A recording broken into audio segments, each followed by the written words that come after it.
Hello guys, मैं Subhash Kumar maths with SK Singh आपके सामने फिर से एक नंबर लेकर आया हूँ। इससे पहले भी कुछ नंबर मैंने बनाए थे और आज फिर से एक नंबर लेकर आया हूँ। चलो देखते हैं क्या है वो नंबर। एक व्यक्ति दो वस्तुएं 1050 रुपये में खरीदता है। पहली वस्तु पर उसे 20% की हानि तथा दूसरी वस्तु पर उसे 30% का लाभ होता है। ऐसा करने पर दोनों वस्तुओं के विक्रय मूल्य समान होते हैं, तो आपको प्रत्येक वस्तु का क्रय मूल्य बताना है क्या है। इससे पहले मैंने दो वीडियो प्रॉफिट एंड लॉस की ही डाली थी, दो सवाल डाले थे उनमें, लेकिन उसमें फर्क ये था कि वस्तु तो दो ही थी, बेचने के लिए भी खरीदने के लिए भी, लेकिन वहां पर एक सवाल में दोनों वस्तुएं जब खरीदी गई थी तो दोनों का रेट दिया गया था कि कितने कितने में खरीदी गई हैं। दूसरा सवाल ये था कि दोनों का रेट दिया गया था बेचने का, लेकिन दोनों किस किस रेट पर बेची गई थी, दोनों समान रेट पर बेची गई थी, वो रेट दिया था। लेकिन इसमें 1050 रुपये में दो वस्तु खरीदी तो गई हैं, लेकिन एक वस्तु कितने की खरीदी गई, दूसरी कितने की खरीदी गई, ये नहीं पता, और वो ही हमें निकालना है कैसे।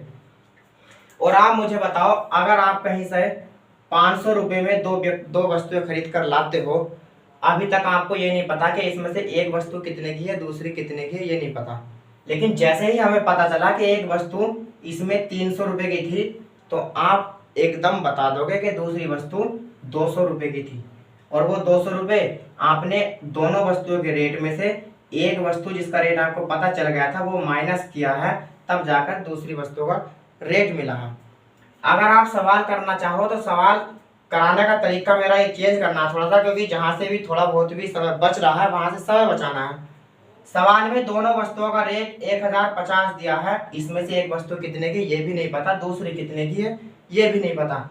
लेकिन ठीक, अगर मैं एक वस्तु 100 रुपये की मानता हूँ उस 300 के स्थान पर, कि एक वस्तु मुझे 100 रुपये की मिली, तो दूसरी वस्तु जो होगी वो दूसरी वस्तु 1050 माइनस के x की होगी। और जहां आपने 1050 माइनस x किया, वहीं पर आपकी कैलकुलेशन थोड़ी सी हार्ड हो जाएगी, और उस कैलकुलेशन से जो समझ आएगा वो समय हमें बचाना है। तो हमें ये नहीं करना 1050 माइनस के x। अब हमें करना क्या है, मैं दोनों वस्तुओं के क्रय मूल्य अलग अलग मानता हूं, यानी कि पहली वस्तु जो थी उसका सीपी कॉस्ट प्राइस यानी कि x रुपये था, और दूसरी वस्तु जो थी उसका सीपी यानी कि कॉस्ट प्राइस y रुपये था।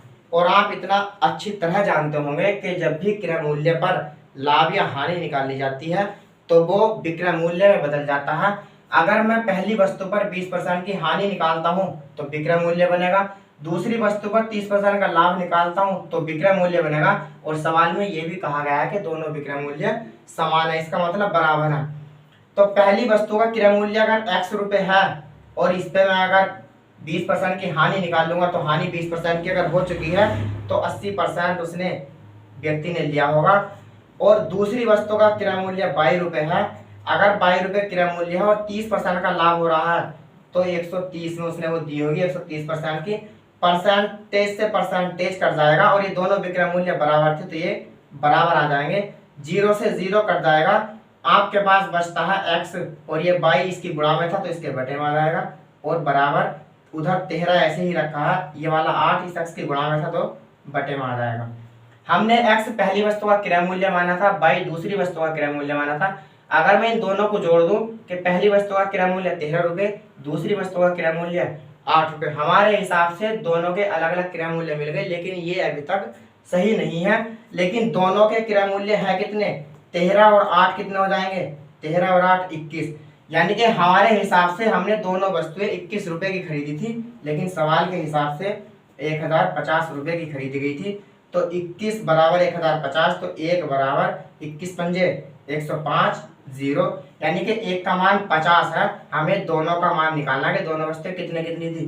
तो 1 का मान 50 और पहली वस्तु का मान कितना था 13, तो 1 का मान अगर 50 हुआ तो 13 की गुणा 50 में कर दोगे तो आप 13 पंजे 65 650, दूसरे का मान 8 था तो 8 की गुणा 50 में कर दोगे तो 8 पंजे 40 400। दोनों वस्तुओं के रेट हमारे अलग अलग आ चुके हैं, और यही आपकी ट्रिक थी। ऐसा नहीं है कि ट्रिक का नाम दे दिया गया तो कैलकुलेशन बिल्कुल खत्म हो जाएगी, कैलकुलेशन तो आपको करनी है, बस समय बचाना है, थोड़ा बहुत समय हो सकता है इस तरीके से आप बचा सकते हो उसकी अपेक्षा जो 1050 माइनस x कर रहे थे हम। तो वहां से ना करके के आप ये तरीका अपनाओ, इससे आपका कुछ तो टाइम बचेगा। मैंने ये नहीं कहता कि हाँ सारा टाइम बच जाएगा, कैलकुलेशन यहाँ भी है, कैलकुलेशन वहाँ भी थे, लेकिन वहां से हल्के कैलकुलेशन। तो चलिए, आपको कैसी लगी ये ट्रिक कमेंट्स में ज़रूर बताना, और वीडियो पूरी ही देखना, और इससे पहले की 2 वीडियो तो प्रॉफिट एंड लॉस की थी, वे भी ज़रूर देखना, कुछ ना कुछ डिफरेंट ज़रूर मिलेगा। फिर मिलते हैं आपसे फिर अलग नए सवाल की तरह। थैंक यू, धन्यवाद। और अगर आपको वीडियो या ये ट्रिक अच्छी लगे या आपका इससे टाइम बच सकता है तो लाइक शेयर सब्सक्राइब वो उस पर ध्यान भी रखना। धन्यवाद।